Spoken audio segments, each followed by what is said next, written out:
I'll show you in-depth instructions without technical jargon so you can understand what it's actually like to build a PC. We're going to assemble the PC together. The other thing that you'll get from this video that you won't find anywhere else is a person to actually talk to. I will be replying to all comments. So let's take a look at what kind of parts we're going to be working with today. It's the first part I choose because everything after you choose the case kind of defines the limits and the potential that your computer can have. So with a bigger case, you can put more hardware in it. With a smaller case, you have more portability. One of the reasons I picked this case though is the fact that it's small and it has this really cool built-in filtration system and cools the system fairly well for how small it is thanks to its fans. The filtration system is a magnetic mesh that is attached to the side panel. There is also a mesh on the front air intake as well, and it does a really good job of keeping the internal components dust free. The case could have actually been made about half the size, but because of airflow they decided to make it a little bit bigger, and they added a nice little window at the top there so you can look inside the case. And there's these two buttons that you can push to open the door up. The door opens up and the door could actually be removed altogether. There you can see the smaller size fan. That's one thing I didn't like about the Corsair case, is that they just didn't include a large enough fan. It can be AMD or it can be Intel. It doesn't really matter, but you're going to end up spending roughly around $150 to $300 on a CPU if you want it to be performance based. Since I'm a video editor and since I want a game and plan the highest graphics, I got myself an i7 processor, but you can get yourself also a Ryzen based processor as well if you want something that's from the AMD lineup. Both companies make extremely good processors. I also want to suggest that you guys consider getting older components or used components. The reason for this is because you can save up to 80%. So let's say you're looking for parts and you don't have enough money to get that performance-based part. Well, you can get last year's model or a used version of the exact same thing and it will work really, really well. We have an HDMI and we even have a mini display port. This means I can have up to 4 monitors. This is absolutely amazing. If you're hard set on getting a modern GPU, you can opt for something like a GTX 1080. But the 1080 I got specifically because it has some slightly newer technologies, a little bit faster. I also bought it used refurbished to save some money, and I got the mini version. As you can see, it's half the size. Specifically for people who are video editors who want to move big files around, and for that I highly recommend to get an M2 drive. These NVMe drives are one of the fastest in the market and they load information really quick, which allows you to move big chunks. For your secondary storage, get yourself an 850 EVO SATA drive. It's not as fast, it's about 4 times slower, but it definitely beats an HDD hard drive disk. Avoid getting yourself a hard drive disk because one, they're prone to failure after about 2 years, some fail after a year, and they're just so slow. So if you're looking for extra performance, in the future you can just add more than one video card to just double your performance. You can either opt for a larger motherboard or a smaller motherboard. Earlier we saw a full-size motherboard. Now we're looking at an ITX motherboard. I would say get whichever one you want. Plan it out. I would also consider what kind of ports the motherboards have. Does it have USB-C? Does it have mini DisplayPort or HDMI? What are you looking for? For instance, a performance enthusiast would not get a motherboard that only has 2 RAM slots and only one PCI Express lane. They would get something that has multiple slots because it's faster, you can put more hardware in there. The more RAM slots you have, the higher capacity, and usually ITX motherboards don't have the same durability as a full-size motherboard, so they don't last as long. Grand Theft Auto 5 will run better with 16 gigs as opposed to 8. Not that much better, but they will run better. And if you're video editing, I highly recommend getting 32 gigs if your videos will be longer than 15 minutes, and if they'll include lots of chunks. The other thing to consider is whether you want a custom heatsink or just keep the stock one. I recommend that you keep the stock heatsink because it will work and it'll get everything done. But if you're looking to spend a little bit extra and you're getting a performance-based processor, a processor that's going to cost maybe more than 180 to 200 US dollars, then you probably might want to consider a custom heatsink solution, because one, the processor may not even come with a heatsink, and two, the one that it comes with will be extremely loud, so people just tend to get custom heatsinks to go along with them anyway. The downside to some of these heatsinks is that they're really hard to install. Like this Thermaltake heatsink, I mean, it wasn't awful. You could still install it, but it does require like triple or quadruple the steps, which is one thing I don't like, but it does cool it better. Lots of brackets, a bracket on the back, which can be annoying to install. They have a bracket on the top, and they're kind of confusing initially at first. If you get a weak one, they tend to burn out after sometimes even a couple months or a year or two. Most power supplies are now switching to modular, which means you can unplug the cords and you'll have better cord management inside your computer.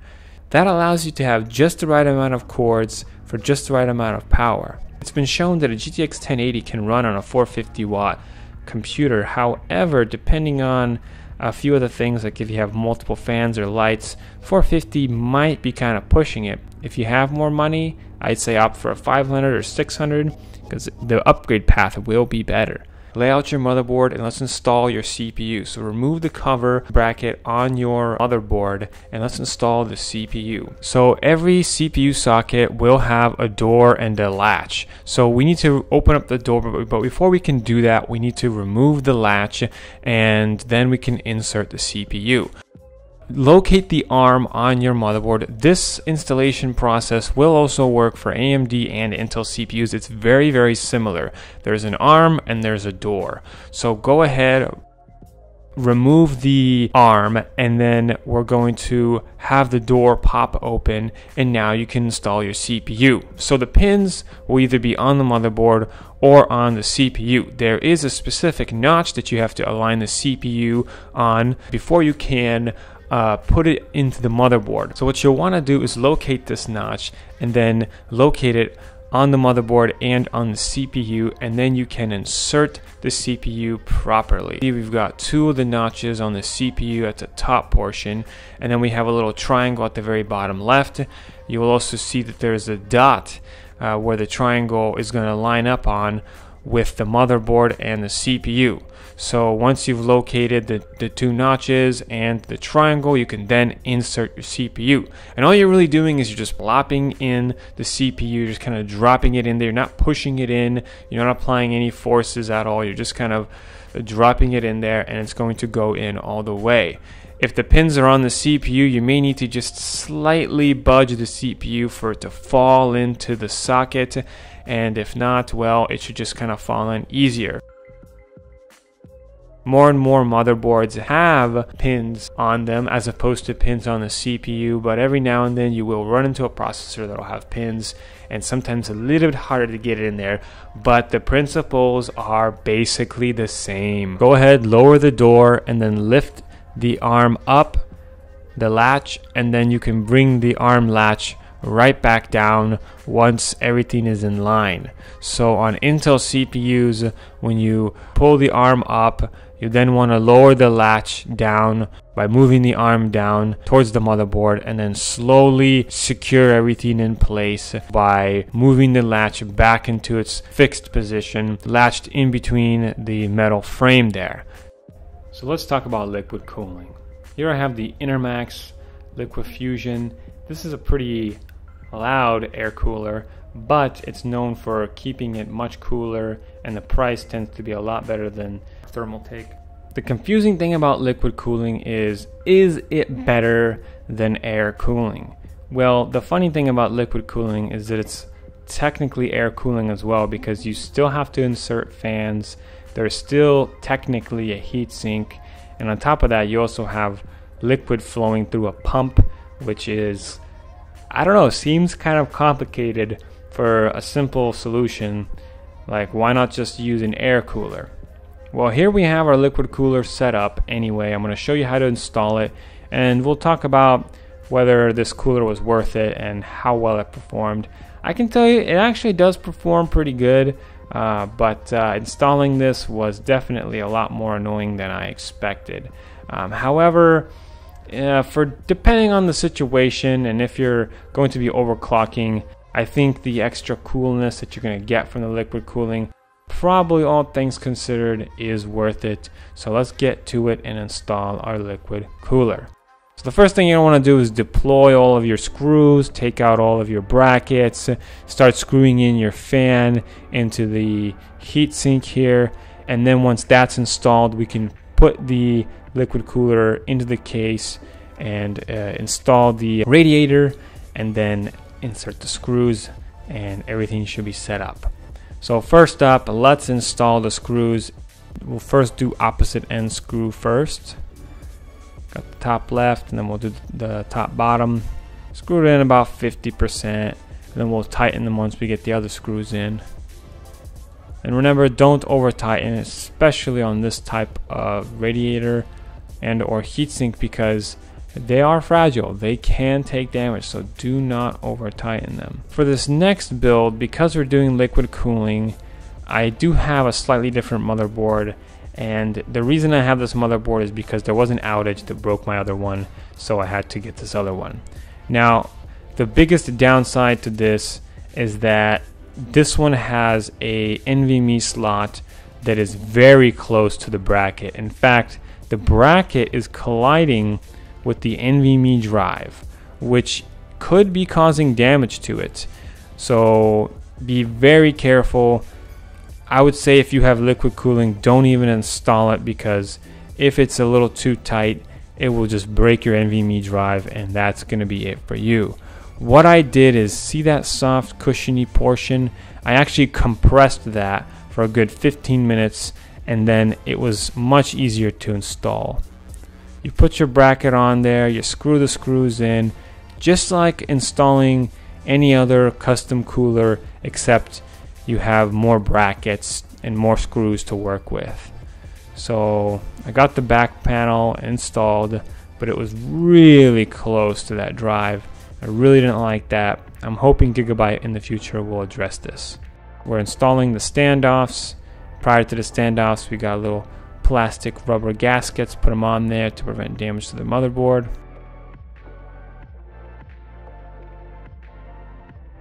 And then we have the bracket. We placed it on top, and we're going to screw in that as well. Perfectly lined up. Pop our screws in there. Tighten it. One on the top left, one on the top right. I'm going to do the opposite ends.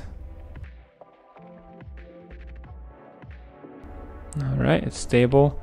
Then I go ahead and tighten everything to 100%. But remember, don't over tighten. Alright, we got both our brackets installed. One in the back, one in the front.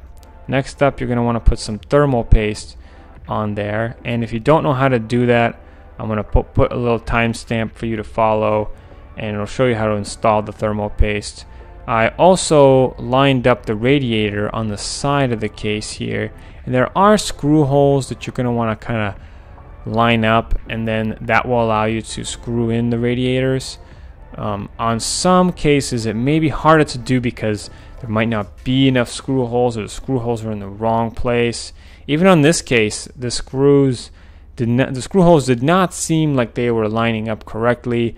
So in some areas I left screws missing, while in others I had to kind of tighten them a little bit more because, well, there was only a few screws holding everything together.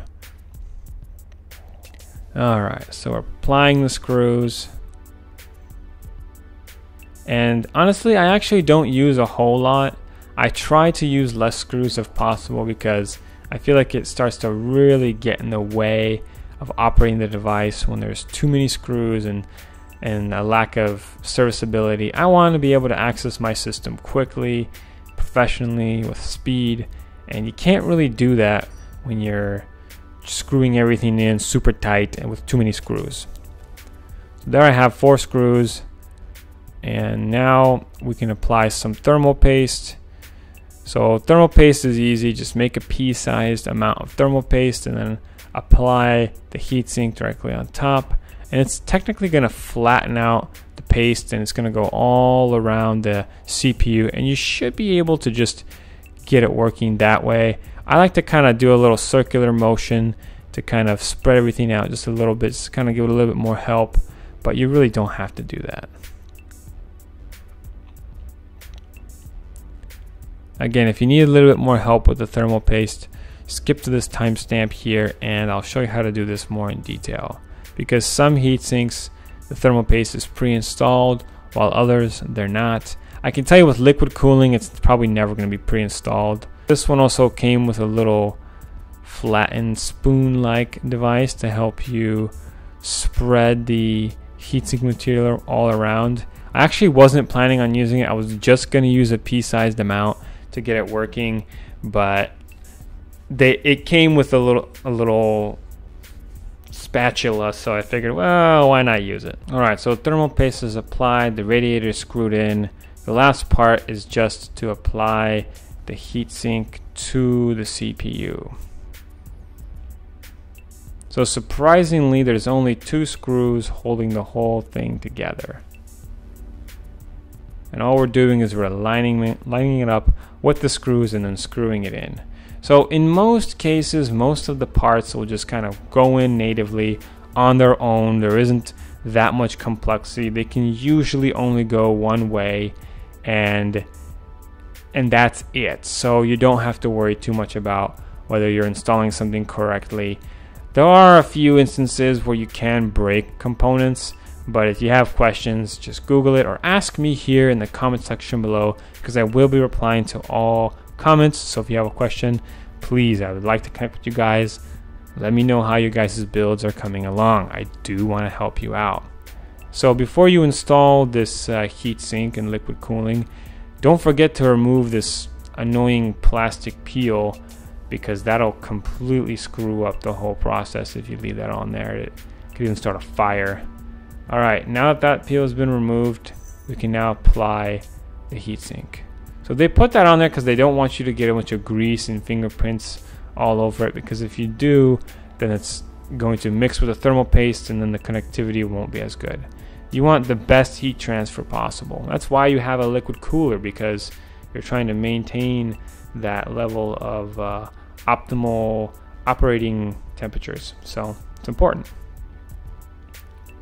Okay, so there's 2 screws. We're going to screw it in, and then we should be good to go. There's a few other things you got to do. You got to plug in all the power connectors, which was extremely confusing on the Intermax machine. I can't believe it. I can't believe that there isn't just one plug that does everything. They have like 4 or 5 different plugs, and then they have an adapter that connects to those plugs and then it connects into one other plug. So it can be fairly complicated.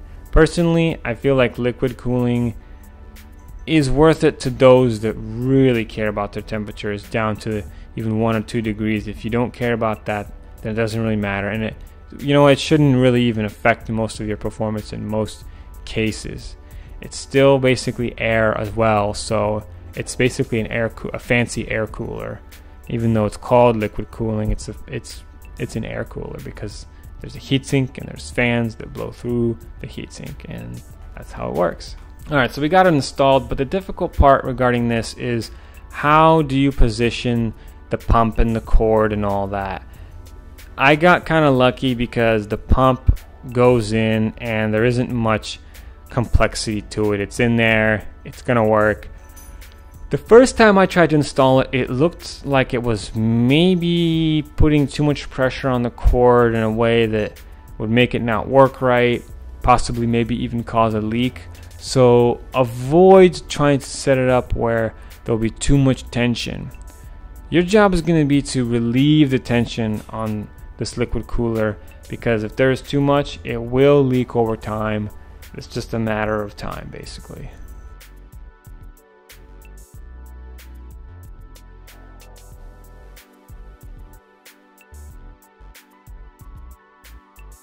The back I/O shield which is where the inputs and outputs are at. So like where you plug in your USB mouse and where you plug in your monitor. Well, that back plate area is exposed, and while you're plugging things in, you may accidentally touch one of the circuits that could shock you. So this is why you need an IO shield. So we're going to actually install the IO shield into the case first, because it's going to keep you protected, and you just kind of have to do it. Now these IO shields are extremely annoying to install, because when you're pushing in one side like I am right here, it could just get unpushed and pop right out. So I have it installed there. You're going to want to push on each corner and just kind of periodically install it. You're going to push in each side, each corner, and sometimes a portion of the plate will pop out as you're pushing in one side, so you have to kind of push in uniformly while applying a little extra pressure. You see those round little dots? Those little round dots should not be visible from the inside of the IO shield, from the inside of the case, so you're going to want to push those in, and that will ensure that the IO shield has been installed correctly. Now we can't see any more of them, and the IO shield is ready for install. And you see how the little circles are on the outside. Now your motherboard is ready for install. These little standoffs that I'm pointing at, sometimes they're pre-installed like they are in this case, other times they're not. So you may need to just screw them in. You may need some pliers to screw them in and then tighten it, and then you can install the motherboard. So you're gonna feed the motherboard's IO panel into the IO shield, and that's going to kind of ensure that it's snug. But the thing is, once you put it there, the IO shield is pushing back at the motherboard, so you'll need to align the screw holes on the motherboard with the standoffs before you can get it installed. So let me show you what I mean by that. So we're going to insert the motherboard, and be careful not to collide into things on your way in, because it's somewhat crammed. So I'm going to kind of push it in there, and we're going to have one hand continuously pushing the whole motherboard into the IO shield to ensure that it's properly in there, and then with the other hand we're going to use most likely to just insert some screws, and then we're going to tighten them. So as you can see, even though I've inserted it, the screw holes in the standoffs are not aligned. So see, now I have to push it in. I'm pushing it in right now into the IO shield before I can put the screw in. So I insert the screw, I tighten it to 50%, and then I insert the opposite end screw, tighten that to 50%, and then I'm going to go around and do the other two screws, and then I'll tighten everything to about 100%. And as soon as I feel ample resistance, that's when I'll stop. If there's something you don't know and you need some help, consult your motherboard manual, because it will show you how to install most things, but it may not be descriptive enough, which is why this video is useful. Once the motherboard has been seated and the screws have been screwed in, you'll want to start plugging in the power switch, the power LED, the power reset switch, and this will allow the case buttons to work. So if you try to power on your computer, you'll actually be able to interface with the motherboard systems and then power everything up. There is also the power supply connectors, like for the video card, the motherboard, and the drives, which will also need to be plugged in. Here's some USB ports and HD audio, which need to be plugged in. This is by far the most complex part of plugging everything in. There's also this little power LED and power switch plug area, which is extremely confusing, hard to locate on most motherboards, which you'll need your motherboard manual for. If you do not find that panel, you'll have to look for it through there. So we're gonna go ahead, start plugging everything in. We'll start with the USBs, and then we'll move forward and then plug in everything out. Let's do the main power first. This is your 24-pin power connector. It powers the majority of your motherboard. That's where it plugs in right there. And they can only plug in one way, so generally it's hard to mess this up. We also have some PCI Express connectors. And then we have some 2+2 motherboard power connector for the CPU. Not all motherboards will have this. Here we have an old Molex connection. This will power like your CD-ROM drives, your storage drives, but we've now moved on to something a little bit more advanced. Let's go ahead and plug in the power switch and the reset switch and all that good stuff first. So you're going to want to locate this little panel. It'll look very similar to this, and luckily it's labeled on my motherboard, but it may not be labeled on your motherboard, which is why you'll have to pull it up on your motherboard manual and locate exactly where it is, because there's lots of areas that will look just like this on the motherboard, but they won't really be exactly what you're looking for. So we're going to insert it, and you're going to want the text to be facing toward the CPU, and there I kind of have it inserted. You're going to want to push it down, make sure it's snug, and then you'll move on to the next one. Take note that there is a plus and minus, so a positive and a negative connection point, and you want to ensure that those are connected properly. So on my motherboard, I have to aim the text toward the heatsink, and I think that's how yours should be as well. And you want to line it up and then slowly use your hands to just kind of push it in. The hard part is lining it up correctly, because if it's not lined up, it's not going to go in. It might even go in sideways, or might go in halfway and then not go in all the way, which will prevent your computer from booting up or working properly. Power LEDs and HD LEDs will just show when there's activity going on. So if you power on your computer with the power switch, power LED will notate that it is on. The hard drive LED just shows when information is being accessed on your storage drives, and if something is loading, then you'll be able to see it on there. So I just tried to plug it in, and it looked like I plugged it in incorrectly, so I had to redo it. Alright, now it's in there. Okay, we are all in. Alright, like I said, that's the hard part. Now let's do the next portion of this. Alright, next up is going to be the USBs and the audio. So let's find that on the motherboard. First we'll want to kind of move the cords around, and there it is. Plug it right in. There is a notch that you have to follow, and it does only go in one way, so remember that. If you're feeling too much resistance, then you can't really push it in. Alright, next up, the HD audio. So again, if you can't find these areas, you'll need to open up your motherboard manual and look at the overview of the motherboard, and you'll find specific areas, like it'll say USB 1, or it'll say here's where you plug in your power switch. So I'm looking at the motherboard and I'm looking at the manual, and I'm trying to see if they align. One thing to notice, sometimes it won't align, and you see how over here there's a slot that's blocked off. So that means, again, it can only go in one way, and it'll tell you which way that is. It doesn't go in one way for everything, but for some plugs it does, and that is helpful because it means you're not going to mess up while plugging it in, like for instance with the HD audio. We'll also talk about cord management and how to manage your cords throughout this whole endeavor, because once you get everything plugged in, the cords are going to be so messy that there's not going to be very good airflow. Let's plug in this 24-pin connector. Take note that there is a little clasp that you'll need to sometimes press to properly connect it, and when you're disconnecting it is the hardest part, because clasp is really hard to press when you're so limited in space. And when you're inserting it for the first time, you'll think it's connected, but you see how there's still a gap and how the clasp actually hasn't been clasped all the way? That's how you'll know that it's not plugged in. So ensure that it's all plugged in by kind of running your finger by the side there and feeling to see if it's flush or not. So there I am, applying a little bit more pressure. Oftentimes people mess up this portion and they don't plug it in correctly.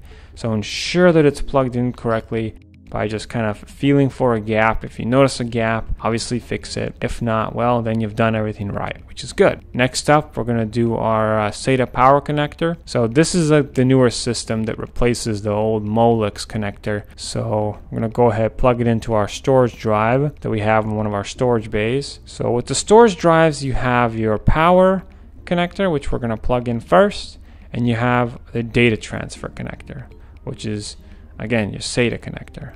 So there's the SATA power and the SATA data, I guess you could say. So I've located it, and again, there's a notch. You want to line it up with the notch and insert it.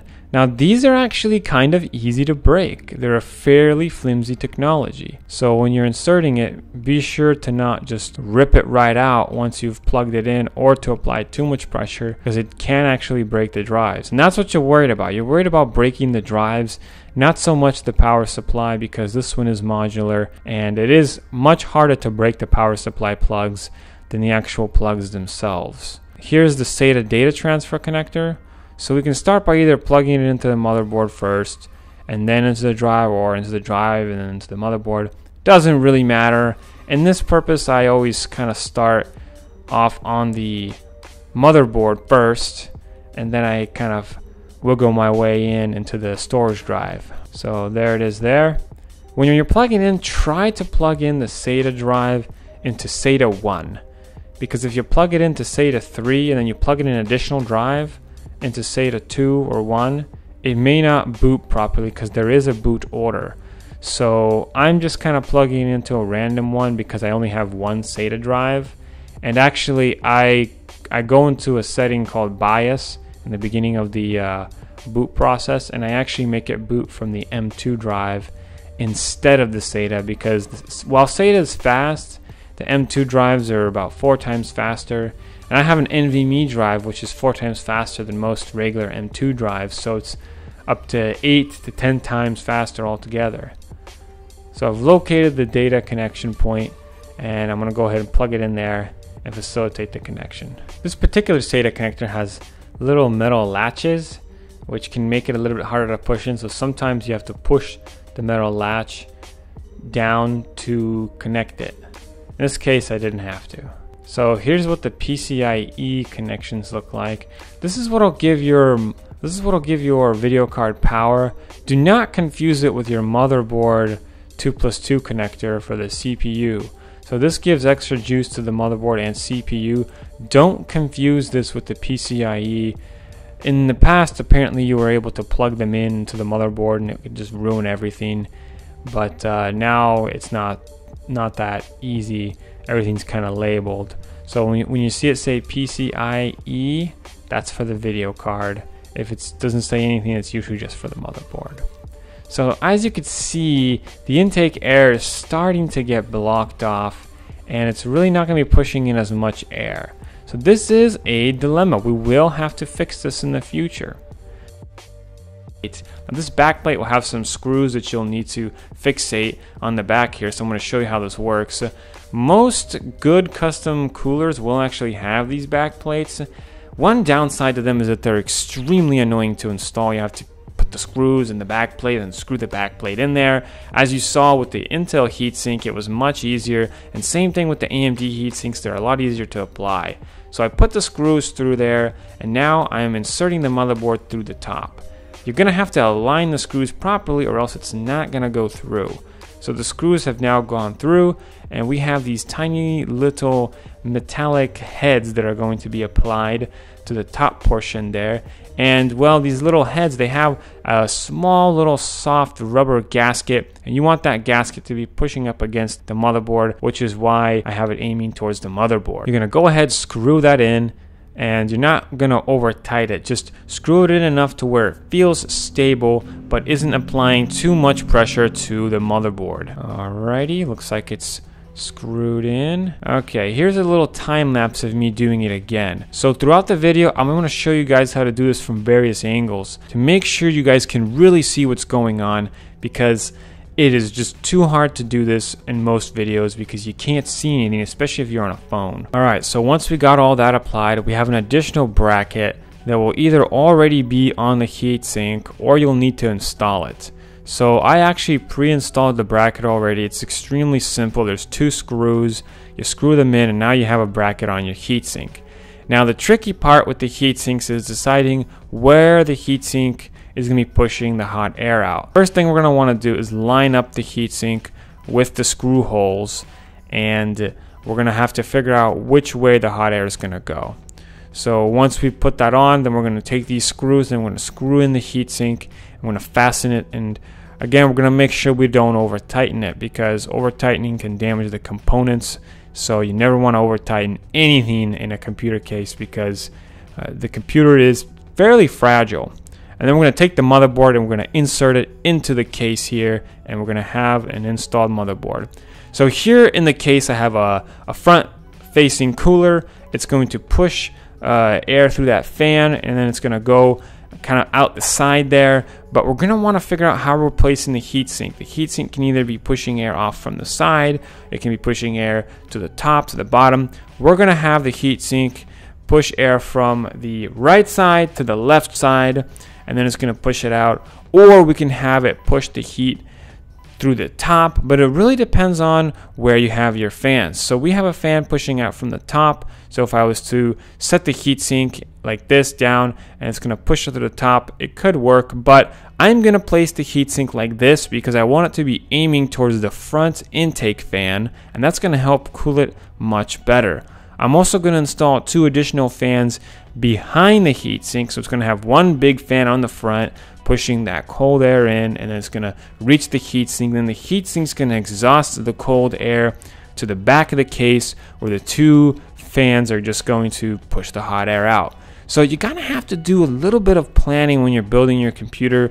You want to know where the hot air is going to be going. You want to kind of plan out how's it going to get the cold air. Some cases don't even have fans, or they just have one fan. They may have an exhaust fan on the back. They might not have a fan on the front. If you have a computer that doesn't have a fan, you will want to install a front-facing fan and a back-facing fan if it doesn't have one already. So here we have our heatsink placed down, and I've already installed 2 screws. You want to install 2 screws on the opposite ends first, and then install the 3rd screws, and you want to be screwing them in evenly. So you start by screwing in the screw about 50%, and then you move on to the other screws, and you kind of rotate and do it all around until it is done. Alrighty, we're going to pick up our motherboard and our heatsink combo. We're going to kind of look at it, we're going to examine it to make sure it's nice and snug on there. And it looks like it is, because I can pick up the whole motherboard with it. Take in mind that this is a ITX motherboard, so it is small. You may not want to do this with all motherboards, lifting it up like that, because it could apply some shear stress to the heatsink and to the motherboard itself. But generally, if it's attached well, you should be able to just pick it right up by the heatsink. So this Thermaltake heatsink has a fan. It's extremely annoying to install and has these metal latches that always fall out. You kind of have to latch it into place on both ends there, and then snap it to the grid on the side thermal heatsink there. So see how I'm trying to snap it in there? It's extremely hard, and then the metal bracket comes loose, and all of a sudden the whole thing's falling apart. So when you're buying a heatsink, I'm going to actually include a list of heatsinks. If you guys haven't already bought one, I'm going to include a list of which ones are easy to install, so you can avoid this kind of disaster where they're difficult to install. Now, even though this thermal heatsink is kind of hard to install at first, once you get it down the first time, it's not that bad. And actually, for the price of about 30 bucks, this one cools really well. It can cool any CPU you throw at it, and they have a couple different options. One's larger, one's smaller, and it does cool really well. It's just difficult to install. But if you're going to put the money in for a performance heatsink or a performance CPU, you're going to want a performance heatsink so you can actually keep it cool behind it. And as you can see, my nails even coming off there. Oh man, that was tough. I eventually got it into place there, and now it's snapped in, clasped in, and it's going to keep that CPU really nice and cool. So next up, we're going to have to plug in the power. So there is a specific CPU power fan plug that you're going to want to insert. There's a couple different areas, like this one here. This is where you have your power LED, your power switch. We don't want that. We're going to plug it into the CPU fan socket. Some motherboards will have just one. This one has 3, so in case you're installing more than one. But look for a little label that'll say system fan or CPU fan, and you're going to want to plug it into that one. So I'm going to plug it into the one that doesn't have a label, because there's a system fan, and normally it should say CPU fan, but it doesn't say anything. But because it matches the type of plug layout, you should just be able to plug it right in. Now, if you're worried about plugging it into the correct one, you can in theory look at the manual, and the manual of the motherboard will tell you which one you want to plug it into. In theory, either one should work, but I have heard stories of the CPU fan now working correctly. So try to find the CPU fan socket plug before you plug it in, because it might not properly cool it. Gotta insert it, and it really only goes in one way, so follow the notches to plug it in. At some point you'll want to deal with this pesky cord because it's kind of sticking up. You want to tuck it around something so it's kind of out of the way. There I have it tucked in under the heatsink, and it's not getting in the way. This will work. So the thing about heatsinks and the thing about RAM is the RAM could block the heatsink fan intake, which would not be a good thing. Seeing as this heatsink is rather large, even though it's blocking some of it, it's no big deal. You can always get RAM that doesn't have heatsinks. This RAM is a little bit taller because the RAM itself has heatsinks, but these are really more for aesthetics and they don't really have much of a practical use. Some of them can cool the RAM if you're doing some overclocking, but there's really no point to overclock because RAM speed has been shown to really not matter a whole lot. This is the heatsink that's going to remove the heat produced by the CPU and keep the CPU cool because, well, the CPU does all the work, so it needs to be cooled. We have these little arms that will need to be screwed in to the motherboard once the CPU heatsink is plopped on top of the motherboard. Once you put it on top, you're just going to use a screwdriver to kind of push those little arms into the motherboard, and then you're going to twist to lock it in place. And I want to show you how this works. So I'm also going to show you how to install a custom heatsink as well, and also the regular heatsink. So right now we're doing the default heatsink that'll usually come with your motherboard. We're just kind of pushing it in. We're taking those little arm latches and we're going to push them in, and then we're going to also screw them in as well. But first I'm flipping over the motherboard to verify that those little plastic arms were pushed through the hole amply, and then we're going to screw them in just a little bit. You do about a 30-degree screw in, and then you push them in. See how I'm pushing them in right now? I'm just kind of pushing it in, and then we're going to twist them into place. So you see how I twisted in there with a screwdriver, a flathead. So you twist it in while also applying a little bit of pressure, and it's going to lock the heatsink into place. So now the heatsink is locked into place. It's going to be nice and sturdy, but some heatsinks will not come with thermal paste on them already. So you may need to apply thermal paste. So the one I just put on, the Intel cooler, that one already has thermal paste on it. But if you're using a custom heatsink, you might have to apply thermal paste. And be careful, this stuff is extremely toxic, so don't get it on your hands, don't have it touch anything. So wear gloves while you're actually doing this application because it can get messy. And don't get the thermal paste anywhere but the CPU. You're going to want to spread the thermal paste all over the CPU on top of that portion there, and you really need about a pea-sized amount.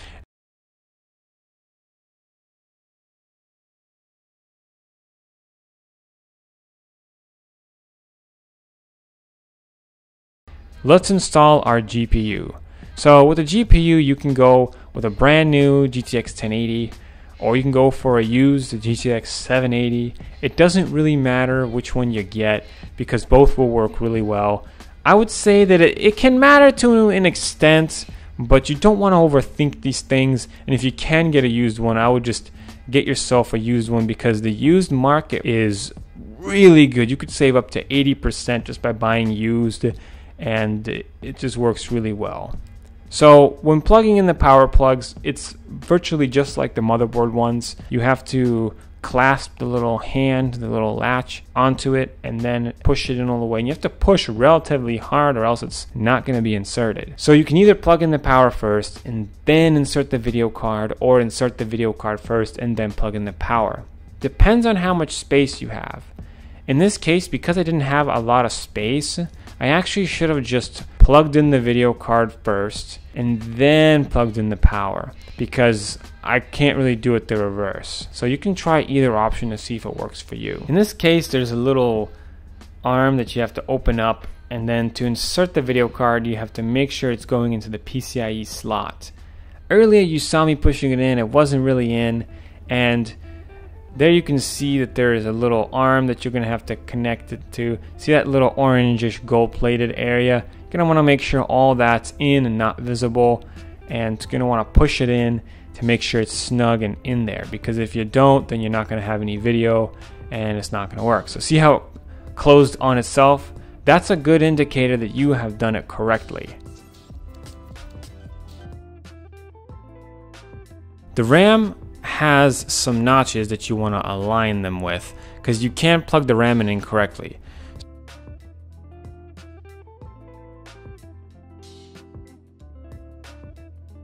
Here I have the RAM, I'm inserting it, the notch matches.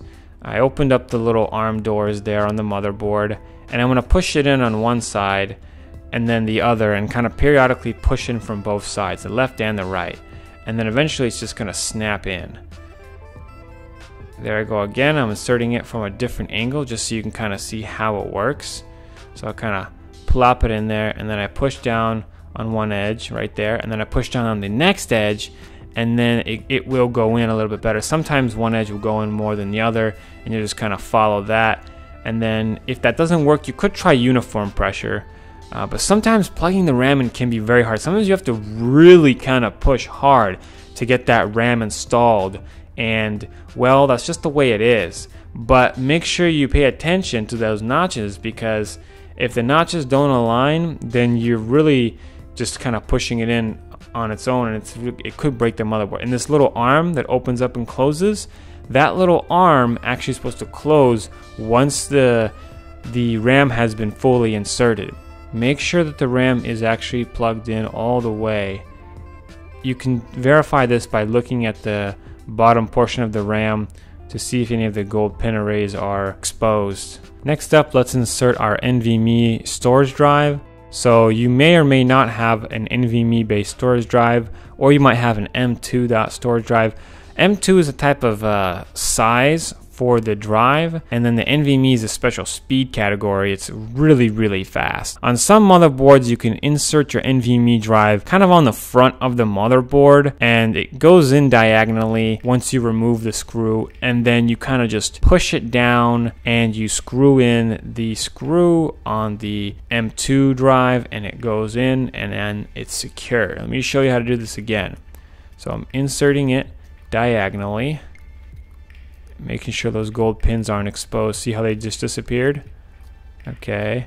And then I'm going to push it down, and I'm going to put the little screw on there to screw it in place. That way it's not going to go anywhere. Now on the smaller ITX motherboards, you will have to install it on the back of the motherboard. So if you have already screwed in your motherboard, you have to unscrew your motherboard and install it behind the actual motherboard. It's extremely horrible design. I cannot believe that they're doing this, especially because some motherboards, the M2 slot is too close to the CPU backplate bracket, which can collide, and I'll show you how that works. It is extremely annoying. I will show you how to do liquid cooling, and you'll see what that looks like. So before you can install the motherboard, if you try to plop it in right now, the back IO shield. So before we should install the motherboard, let's do in the 1 hour and 1 minute area of the video. You can skip to that if you want to see it. So there's an additional storage area for SATA drives, and we're gonna go ahead and insert those. You'll either need to screw in your drive, or you can have your drive just kind of hanging once it's plugged in. These little insertion slots are kind of useful. You can put your SATA drive in there and then insert your slot, and then that'll help you secure the SATA drive so it's not bouncing around. But most people don't even really screw in their SATA drives as much as they used to anymore, because they're so cheap and light that they can just be kind of hanging there. I'll show you what I'm talking about here. So now that the power supply has been installed and the storage drives have all been installed, we can think about screwing in our motherboard. So